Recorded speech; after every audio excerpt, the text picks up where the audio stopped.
Hello friends, नमस्कार। जीविता पुत्रिका व्रत यानी जीवित संतान के लिए रखा जाने वाला व्रत है। यह व्रत वह सभी सौभाग्यशाली स्त्रियां रखती हैं जिनको संतान होती है। साथ ही जिनके संतान नहीं है वे स्त्रियां भी पुत्र की कामना और पुत्री की लंबी आयु के लिए यह व्रत रखती हैं। आश्विन मास के कृष्ण पक्ष की अष्टमी को प्रदोष काल यानी जब सूर्य छुप रहा हो और शाम गहराने लगे, माताएं अपनी संतान की दीर्घ आयु, स्वास्थ्य और संपन्नता के लिए मनोकामना से यह व्रत करती हैं। इस साल यह व्रत 6 अक्टूबर 2023 को हो रहा है। 24 घंटे के निर्जल व्रत को खर ज्योतिया भी कहा जाता है। जीवित पुत्रिका व्रत महत्व। पार्वती जी ने एक स्थान पर स्त्रियों को विलाप करते देखा तो शिव जी से उसका कारण पूछा। शिव जी ने बताया कि इन स्त्रियों के पुत्रों का निधन हो गया है, इसीलिए ये विलाप कर रही हैं। पार्वती जी बहुत दुखी हो गए। उन्होंने कहा, हे नाथ, एक माता के लिए इससे अधिक हृदय विदारक बात क्या हो सकती है कि उसके सामने उसका पुत्र मर जाए। इससे मुक्ति का कोई तो मार्ग हो, कृपया बताएं।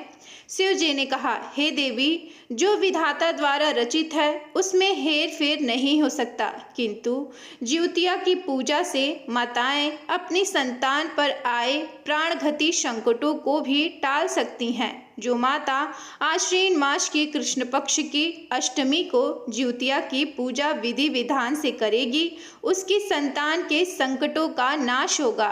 पार्वती जी के अनुरोध पर शिव जी ने उन मृतक बालों को पुनः जीवित कर दिया। इस कारण ही इसे ज्योतिया पुत्रिका व्रत कहा जाता है। ज्योतिया पुत्रिका व्रत कथा। गंधर्वों के राजकुमार का नाम जुमुतवाहन था। वे बड़े उदार और परोपकारी थे।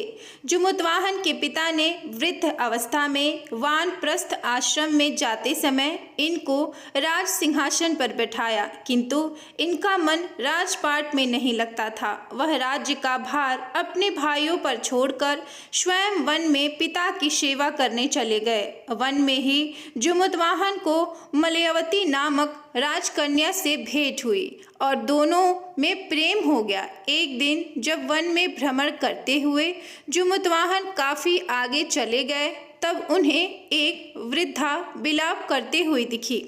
पूछने पर वृद्धा ने रोते हुए बताया, मैं नागवंशी की स्त्री हूँ। मुझे एक ही पुत्र है। पक्षीराज गरुड़ के कोप से मुक्ति दिलाने के लिए नागों ने यह व्यवस्था की है। वे गरुड़ को प्रतिदिन भक्षण हेतु एवं युवा नाग सौंपते हैं। आज मेरे पुत्र शंखचूड़ की बलि का दिन है। आज मेरे पुत्र के जीवन पर संकट है और थोड़ी देर बाद ही मैं पुत्र विहीन हो जाऊंगी। एक स्त्री के लिए इससे बड़ा दुख क्या होगा कि उसके जीते जी उसका पुत्र न रहे। जुमुतवाहन को यह बात सुनकर बड़ा दुख हुआ। उन्होंने उस वृद्धा को आश्वस्त करते हुए कहा, डरो मत, मैं तुम्हारे पुत्र के प्राणों की रक्षा करूंगा। आज उसके स्थान पर स्वयं मैं अपने आप को उसके लाल कपड़े में ढककर ध्वंसशिला पर लेटूंगा ताकि गरुड़ मुझे खा जाए पर तुम्हारा पुत्र बच जाए। इतना कहकर जुमुतवाहन ने शंखचूड़ के हाथ से लाल कपड़ा ले लिया और वे उसे लपेटकर गरुड़ को बलि देने के लिए चुनी गई वधशिला पर लेट गए। नियमित समय पर गरुड़ बड़े वेग से आए और वे लाल कपड़े में ढके जुमुतवाहन को पंजे में दबोचकर पहाड़ के शिखर पर ले जाकर बैठ गए।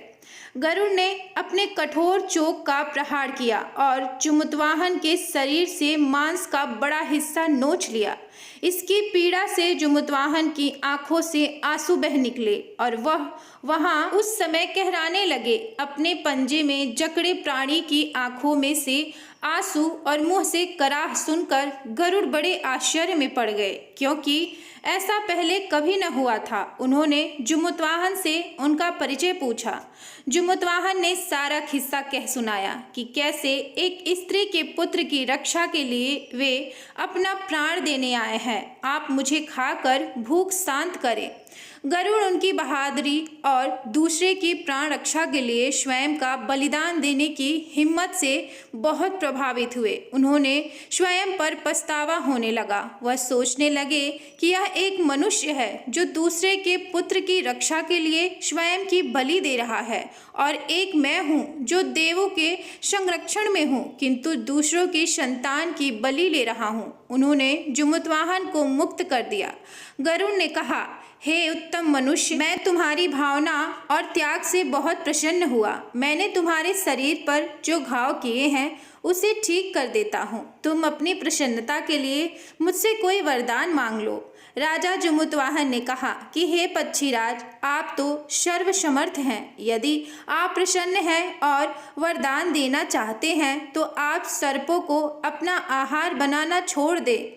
आपने अब तक जितने भी प्राण लिए हैं उन्हें जीवन प्रदान करें। गरुड़ ने सबको जीवन दान दे दिया और नागों की बलि न लेने का वरदान भी दिया।